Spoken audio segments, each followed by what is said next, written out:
All right, so I have been on a reading journey. I've always wanted to get more into reading, but I just never found the time, or I just wasn't disciplined enough to actually finish the book. I also felt like the things that I did enjoy reading just didn't really do anything for me as far as like developing, because I was reading like audio listening. I was audio listening to a lot of like murder mystery books, which I still enjoy listening to, but I also wanted to start reading, like actually reading, to one, expand my vocabulary, but two, to also help me self develop in whatever it is that I'm trying to develop in.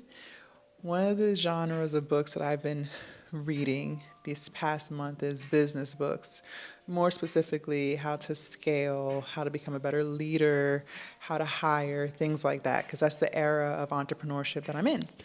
One of the books that I've started reading is called Buy Back Your Time by Dan Martell. This is the second book I've been reading in this genre of reading. And I'm halfway done, but there's so many things that I've learned in this book. And Dan Martell, he's also a YouTube creator, so definitely check him out.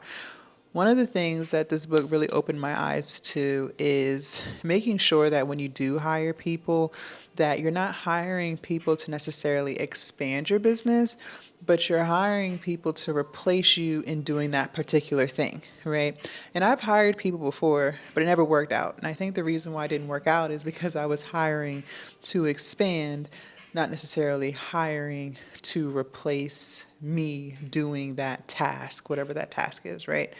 And that's where a lot of people get mixed up. So this time around, I have a total of six assistants now, but they do things to replace me. So I have an assistant that handles my Instagrams. I have an assistant that handles my other YouTube channel. I have an assistant that handles my free OnlyFans page, my paid OnlyFans page, my Twitters, so on and so forth, right? Because those are things that I was doing all by myself. But I've hired people to replace me in that thing. And by hiring people to help me replace me in that thing, it has allowed me to buy back my time and focus in on making or doing the thing that actually makes the most amount of money, which for me is content. The more content I can put out, the larger my platforms will grow, right? The larger my platforms grow, the more traffic I can bring from social media into my OnlyFans, right? And this book really helped me to realize that. Something else that I think a lot of entrepreneurs do, and I was doing it too, is believing that people that you hire can't do as good of a job as you. Like you're the only person who can do a phenomenal job at that thing, whatever that thing is, right? But that's not true. The reason why you feel that way is because you don't have standards of procedures, meaning you don't have a written out list of how to do a particular thing so that anyone could come along and follow that procedure and get the exact same results or at least similar results to what you were getting. And in this book, he talks about how even if the person you hire only gets 80% of what you do, right? Maybe they're able to accomplish 80% of that thing, right? Maybe they're only as good as you 80%. Well, that's still a 100% win because now you're taking that energy that you would have been doing that task that you hired someone else to do, and you're putting all the energy into the thing that drives and makes the most amount of money in your business. Like I said, for me, it's content, right? I had to let go of that. I also had to let go of control. I feel like, and again, comment down below, I didn't realize how much of a control freak I was until it came to my business. And that's fair, right? Because your business is something that you started from the very beginning. You watched it grow. It's like your little baby. It started off as a seed, an idea, and you planted it, you watered it, you fed it, and you've just been watching it blossom, right? So, of course, you're going to want to control what you've created, especially if you create it from the ground up.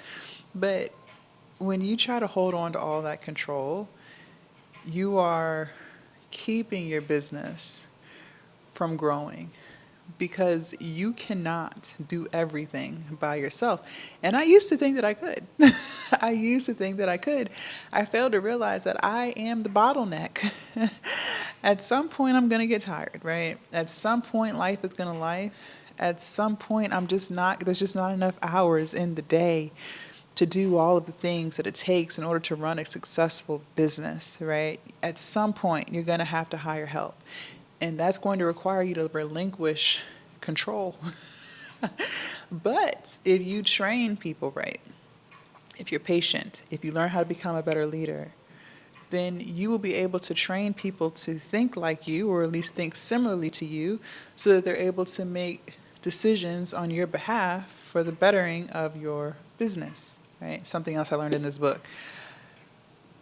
By doing this, by hiring people and letting go of control and having standards of procedures, it has freed up so much more time for me, and it's allowed me to focus back on the thing that I actually like to do, which is make content. I would find myself spending way too much time doing admin stuff for my online business than actually creating content. And that's because your energy, you only have but so much a day. And if you spend all of your energy on your day doing things that you don't really necessarily need to do, well, then you're depleting yourself of the energy that you need to actually create content or sell a product or go live or whatever it is that's going to make money for your business, right? So reading has been so enjoyable for me. I have a long list of books in my Amazon cart that I'm going to be ordering one at a time. As I finish one book, I'll start another. But I wanted to share this with you guys one last time. Buy Back Your Time. This is definitely a good read. He really just breaks things down for you so you can fully understand. One thing that I will say that I also struggled with at first, when I first started hiring, was fearing that you just can't afford to hire someone. And he breaks down like an equation on how you can determine how much you can afford for your business based off of how much your business makes. But he also opened my mind to a new perspective. Think about all the money that you're losing by not hiring somebody. And when I started looking at it like that, I started realizing how silly it was to not hire someone, because by not hiring, well, then that's keeping me in that loop of doing all of these tedious tasks that, yes, are necessary for the business, but it's not necessarily me that has to do them, right? So definitely a good read. Leave a comment down below. Let me know your thoughts. If you have any books that you're reading that you find helpful or useful, definitely comment it down below. Make sure you join the Patreon. The link is down below in my description, and subscribe to the channel. And I will see you guys in my next video. Bye.